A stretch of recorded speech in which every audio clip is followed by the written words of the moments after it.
नमस्कार, आप सुन रहे हैं द्वाबा न्यूज का ऑडियो बुलेटिन। मैं हूं दीपक दुबे। आइए फटाफट नजरें डालते हैं बस्ती जिले की प्रमुख खबरों पर। सालिग्राम शिला की पूजा अर्चना में उमड़ा जल सैलाब। बस्ती से गुजरते हुए अयोध्या पहुंची सालिग्राम शिलाएं।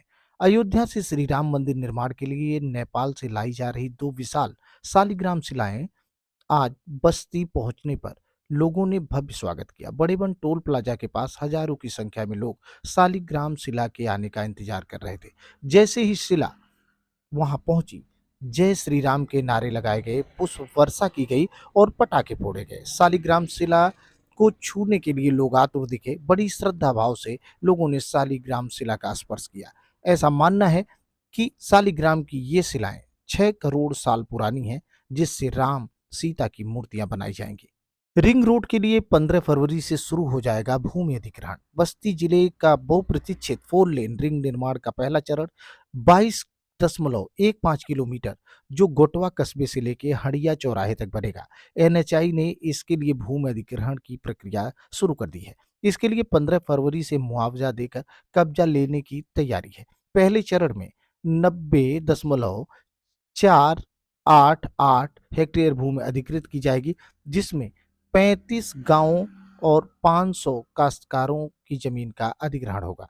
मोबाइल टावर की बैटरी चुराने वालों पर लगा गैंगस्टर। वाल्टरगंज पुलिस और स्वाट टीम की संयुक्त कार्रवाई में 1 सितंबर 2022 को कुख्यात मोबाइल टावर से बैटरी चुराने वाले गिरोह के 5 सदस्यों को गिरफ्तार किया गया था। डीएम की संस्तुति मिलने के बाद इन पांचों अपराधियों पर गैंगस्टर लगा दिया गया है।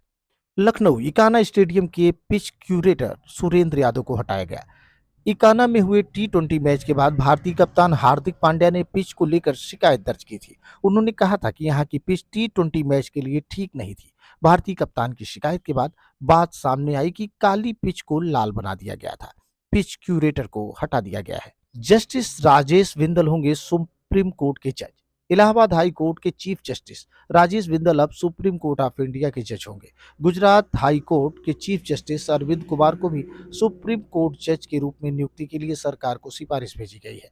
वर्तमान में सुप्रीम कोर्ट में 34 जजों के पद हैं, जिसमें 27 जज कार्यरत हैं। हरियाणा के अंबाला शहर के एक सामान्य परिवार में पैदा हुए जस्टिस राजेश बिंदल ने सन 1988 में कुरुक्षेत्र विश्वविद्यालय से कानून की डिग्री प्राप्त की थी और एक अधिवक्ता के रूप में अपना कैरियर शुरू किया था।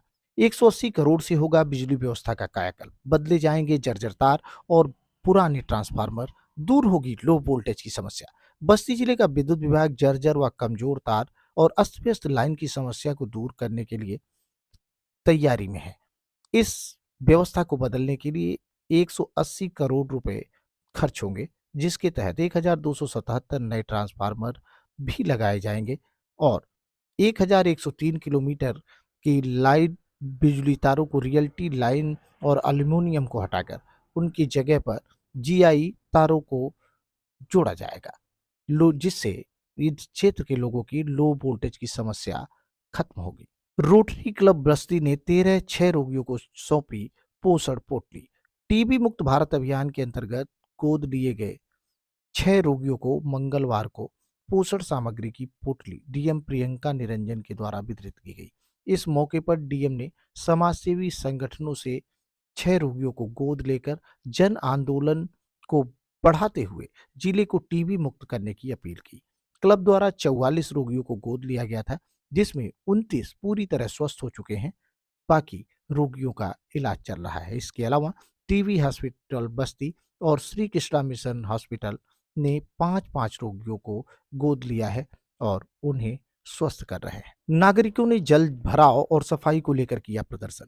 बस्ती शहर के बेलवाडाड़ी मिल्लत नगर में जल भराव की समस्या और खराब सफाई की व्यवस्था को लेकर नागरिक आज सड़कों पर उतर आए और उन्होंने नगर पालिका कार्यालय का घेराव कर धरना प्रदर्शन किया और व्यवस्था को तत्काल सुधार कर इसे फिर से नियमित करने की मांग की। उन्होंने बताया कि वार्ड में ना तो नियमित झाड़ू लगती है और ना कूड़ा उठाया जाता है, जिससे जगह जगह कूड़े के ढेर लगे हैं। नालियां चौक हैं, जिसकी वजह से जल भराव की स्थिति है। सड़कें खराब हो चुकी हैं, जिससे राहगीरों को समस्या होती है। इस दौरान समीर खान, मोहम्मद अजहर, अपमान चौधरी, कमल प्रताप सिंह, अजय, महेंद्र सिंह आदि मौजूद रहे। बजट वाले दिन सेंसेक्स 1000 अंक बढ़ा। वित्त मंत्री निर्मला सीतारमण ने आज बजट पेश किया।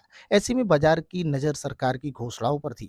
भारतीय बाजार आज ऊपर खुले। सेंसेक्स अब 1000 से ज्यादा अंक चढ़कर 60,000 के पार कारोबार कर रहा है, तो निफ्टी भी करीब 250 अंक बढ़कर 17,900 के पार पहुंच गया है। बीते 7 साल में बाजार में औसतन 0.9% का पॉजिटिव मूवमेंट आया। बैंकिंग स्टॉक्स में तेजी। पाक मंत्री का कबूलनामा, हमने आतंक का बीज बोया। पेशावर मस्जिद में हुए ब्लास्ट पर पाकिस्तान के डिफेंस मिनिस्टर ख्वाजा आसिफ ने प्रतिक्रिया दी है। उनका कहना है कि इस तरह श्रद्धालुओं पर हमला तो भारत में भी नहीं होता। 30 जनवरी को पेशावर की पुलिस लाइंस की मस्जिद में धमाका हुआ था। इसमें 100 लोगों की मौत हो गई थी, 221 लोग घायल हैं। मस्जिद हमले पर आसिफ बोले, अब देश को सुधारने की जरूरत। भारत में भी ये नहीं होते ऐसे हमले। 2023-24 का इकोनॉमिक सर्वे। वित्त मंत्री निर्मला सीतारमण ने मंगलवार को बजट सत्र के दौरान इकोनॉमिक सर्वे पेश किया। सर्वे में वित्तीय वर्ष 2023-24 के लिए जीडीपी ग्रोथ रेट के 6.5% होने का अनुमान लगाया है। यह पिछले 3 साल में सबसे धीमी ग्रोथ है। वहीं नॉमिनल जीडीपी का अनुमान 11% लगाया गया है। फाइनल ईयर में 2023 के लिए रियल जीडीपी अनुमान 7% है। वित्त मंत्री सीतारमण लाल टेप के साथ संबलपुरी सिल्क की लाल साड़ी में नजर आई। बजट बोरिंग होता है, पर इसके मूवमेंट अब तो सोशल पर भी ट्रेड करने लगते हैं। बुधवार सुबह जब हमारी वित्त मंत्री बजट के लिए मंत्रालय पहुंची, तो वे लाल रंग के टैब के साथ संबलपुरी सिल्क की लाल साड़ी में नजर आई। उनकी इस साड़ी की भी चर्चा हो रही है। इसे टेम्पल साड़ी भी कहा जाता है। आपका बजट। 8 साल में जिसका इंतजार था वो उम्मीद पूरी हो गई। 7 लाख तक की इनकम पर अब कोई टैक्स नहीं लगेगा। वित्त मंत्री निर्मला सीतारमण ने कहा कि यह मिडिल क्लास के लिए सबसे अहम चीज है। इनकम टैक्स की स्लैब भी घटा दी गई है। अब इसे 6 से 5 कर दिया गया है। अब 7 लाख तक की income tax free. Tax slab भी 6 से घटकर 5 हुए। आप हमें सोशल मीडिया पर ज्वाइन करें और डेजर्ट टाइम्स आपकी आवाज को पसंद करें। आपका हर पल शुभ हो।